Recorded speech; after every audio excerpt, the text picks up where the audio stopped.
Everyone, welcome back. Last class में हमने study किए थे example crystal field splitting octahedral complexes के केस में। आज हम करेंगे स्टडी क्रिस्टल फील्ड स्प्लिटिंग इन टेट्राहेड्रल कॉम्प्लेक्सेस। लास्ट क्लास में हमने 2 एग्जांपल्स किए थे और मैंने 2 क्वेश्चन दिए थे होमवर्क के लिए।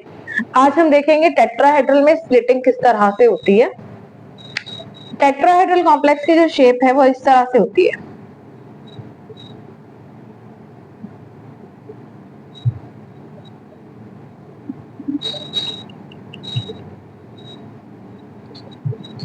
एक सेंट्रल एटम के अराउंड 4 एटम्स इस शेप में लगे होते हैं, इस तरह से लगे होते हैं कि 3 एटम्स तो इस तरह से हैं, एक हमारी तरफ फेस कर रहा है, एक प्लेन की तरफ है और एक बैक साइड पे।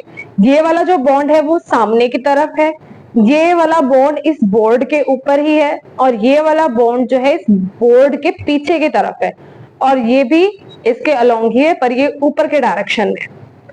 अब इसमें सेंटर ऑफ सिमेट्री नहीं प्रेजेंट है। अलोंग द एक्सिस अगर हम देखें तो एक्सिस कौन कौन सी थी हमारे पास? 3 कोऑर्डिनेट एक्सिस। अगर हम 3 कोऑर्डिनेट एक्सिस बनाए इस तरह से बनते हैं, यानी ये ऑर्बिटल्स जो है कहाँ आ रहे हैं?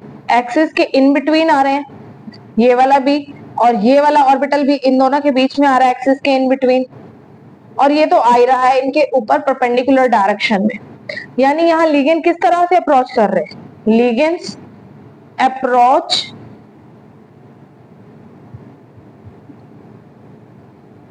इन बिटवीन एक्सिस, एक्सिस के इन बिटवीन अप्रोच कर रहे हैं।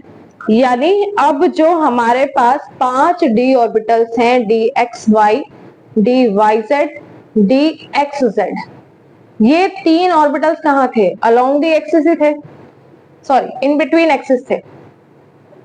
अब जब ये लिगेंड्स आ रहे हैं इन बिटवीन एक्सिस और ये भी इन बिटवीन एक्सिस पड़े हुए हैं तो इन दोनों के बीच में क्या होगी? रिपल्शन। ऑक्टाहेड्रल के केस में क्या था?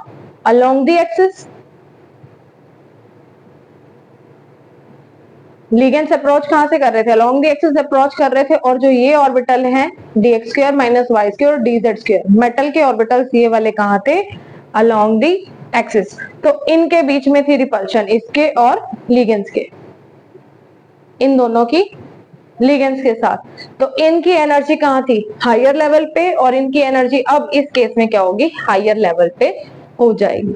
मैं एक बार से फिर से रिपीट कर रही हूं, ए है उसके साइड में 4 एटम्स लगे हुए, टेट्राहेड्रल शेप इस तरह से होती है। इस बॉन्ड को हम बोलते हैं वेज बॉन्ड, सब्जी वाला वेज नहीं, दूसरा वेज, कि ये हमारे पास है अबव द प्लेन है, इसको अबव द प्लेन लिखो।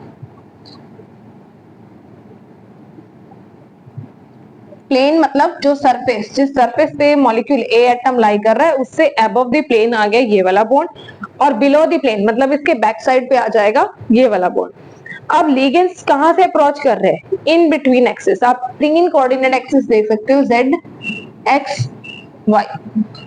अब ये इन बिटवीन आ रहे हैं, इन दोनों के बीच में ये आ गया, इन दोनों के बीच में ये वाला आएगा, इन दोनों के बीच में ये वाला आएगा, और ये ऊपर ऐसे ही पड़ा हुआ है। यानी जो लिगेंड्स हैं वो अप्रोच कर रहे हैं इन बिटवीन एक्सिस, एक्सिस के बीच में अप्रोच कर रहे हैं। और जो 5 ऑर्बिटल होते हैं मेटल के वो होते हैं D X Y, D Y Z, D X Z, D X square minus Y square and D Z square.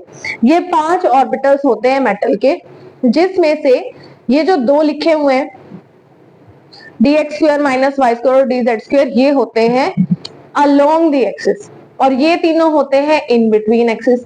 अब जहां पे जो भी ऑर्बिटल प्रेजेंट है, जिस डायरेक्शन से लिगेंड आएंगे उन्हीं के बीच में होगी रिपल्शन।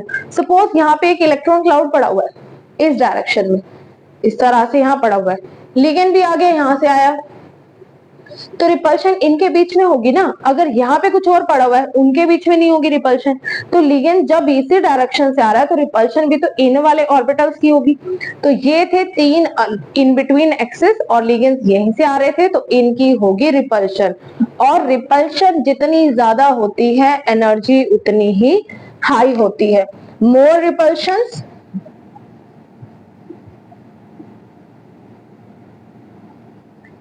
उसके बाद हाई एनर्जी। मतलब इस केस में हमें किसकी एनर्जी हाई करनी है?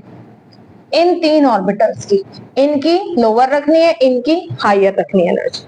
आप ये नोट कीजिए। इसके बाद अब देखते हैं इसका एनर्जी डायग्राम किस तरह से होगा। स्टार्टिंग बिल्कुल सेम है ऑक्टाहेड्रल कॉम्प्लेक्सेस की तरह ही, बट जो स्प्लिटिंग करेंगे उसमें हमें हायर एनर्जी पे रखना है इनको और लोअर एनर्जी पे रखना है इन ऑर्बिटल्स को। अब ये डायग्राम से बिल्कुल क्लियर हो जाएगा कि किस तरह से स्प्लिटिंग की बात कर रही हूं मैं। अब बनाते हैं इसका डायग्राम। पहले तो फ्री मेटल आयन के ऑर्बिटल्स बनेंगे।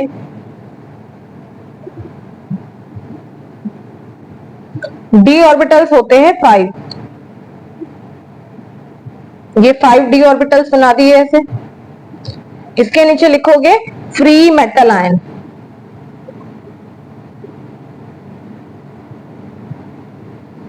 और मैंने लास्ट क्लास में भी बताया था ऑक्टाहेड्रल के कॉम्प्लेक्सेस में भी कि ये यूजुअली हम 3D सीरीज को स्टडी करते हैं +2 लेवल तक, तो हम यहाँ 3D लिख सकते हैं। और ये कौन सी स्टेट है यहाँ पे अभी? Ground state. बॉन्ड बनाने के लिए हमें पहले उसे किस स्टेट में भेजना पड़ता है? एक्साइटेड स्टेट में। ये ग्राउंड स्टेट, फिर ये जाएंगे सारे के सारे एक्साइटेड स्टेट में।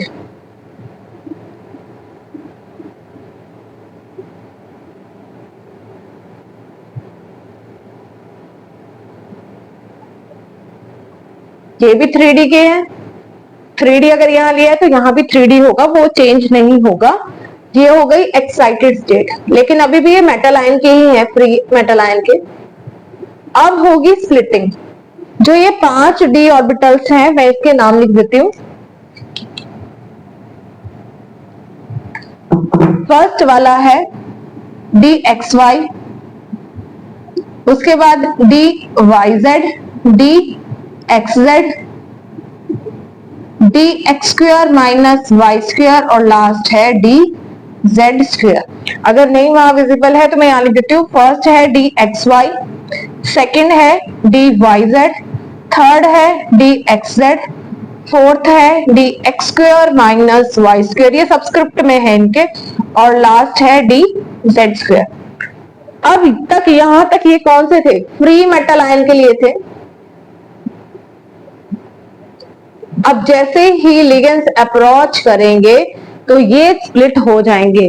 और टेट्राहेड्रल के केस में मैंने बताया है लिगेंड्स अप्रोच करते हैं along the axis, sorry ligands approach करते हैं इन बिटवीन एक्सिस। मैं बार बार अलोंग द एक्सिस बोल देती हूँ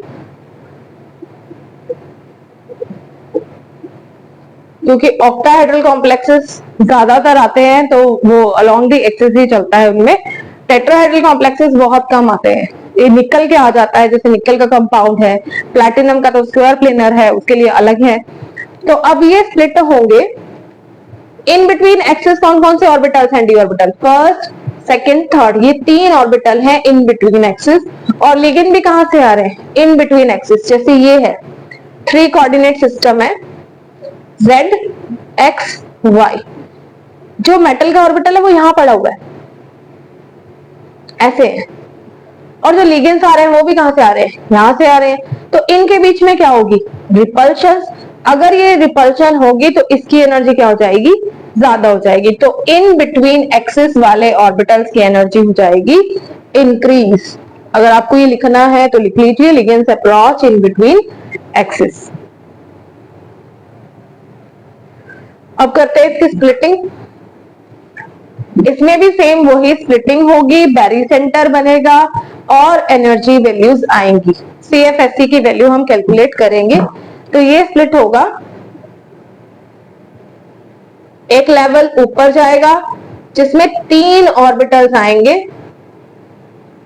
dxy, dyz, dxz। एक तो ये ग्रुप चला जाएगा ऊपर की तरफ और एक ग्रुप आएगा यहां पे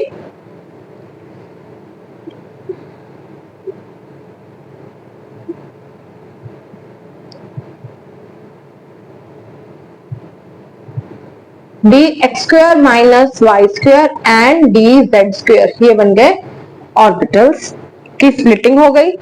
अब जिरेड और अनजिरेड का मैंने केस बताया था कि ऑक्टाहेड्रल के केस में तो सेंटर ऑफ सिमेट्री प्रेजेंट होता है, जिसके लिए हम इनके सबस्क्रिप्ट में ये जो T2 ऑर्बिटल है और ये E सेट है, इनके सबस्क्रिप्ट में हम साथ में G लगाते हैं, T2G, यहाँ पे T2G आता है उसमें और यहाँ पे EG।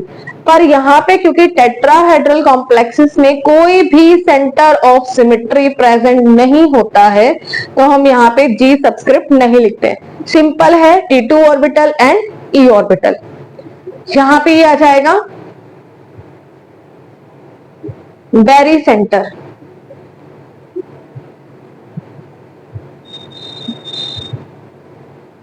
ऊपर कितने ऑर्बिटल हैं? 3 ऑर्बिटल हैं, टोटल कितने होते हैं? 5।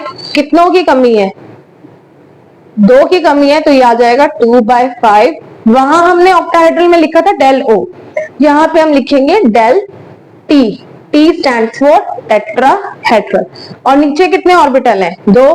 कितनों की कमी है? 3 की कमी है, तो लिखोगे -3/5 डेल T। मेथड वही है सेम, बस जो सबस्क्रिप्ट है वो चेंज हुए और ऑर्बिटल्स चेंज हुए हैं पोजीशंस इनकी। यहाँ पे 3 थे, रह गए हैं 2, 2/5 डेल T। यहाँ पे नीचे बैरी सेंटर से नीचे है तो वैल्यू कैसे आएगी? Negative, -3/5 del T। ये है स्प्लिटिंग किसमें? टेट्राहेड्रल कॉम्प्लेक्सेस में। और CFSE अगर हमें कैलकुलेट करनी है, बिल्कुल सेम वैसे ही है। जितने इलेक्ट्रॉन्स हमारे पास हैं T2 ऑर्बिटल में, मान लीजिए यहाँ पे जो इलेक्ट्रॉन्स है वो है P नंबर, P इलेक्ट्रॉन्स, और यहाँ है टोटल Q इलेक्ट्रॉन्स। तो P electrons multiply by 2/5 plus Q electrons multiply by -3/5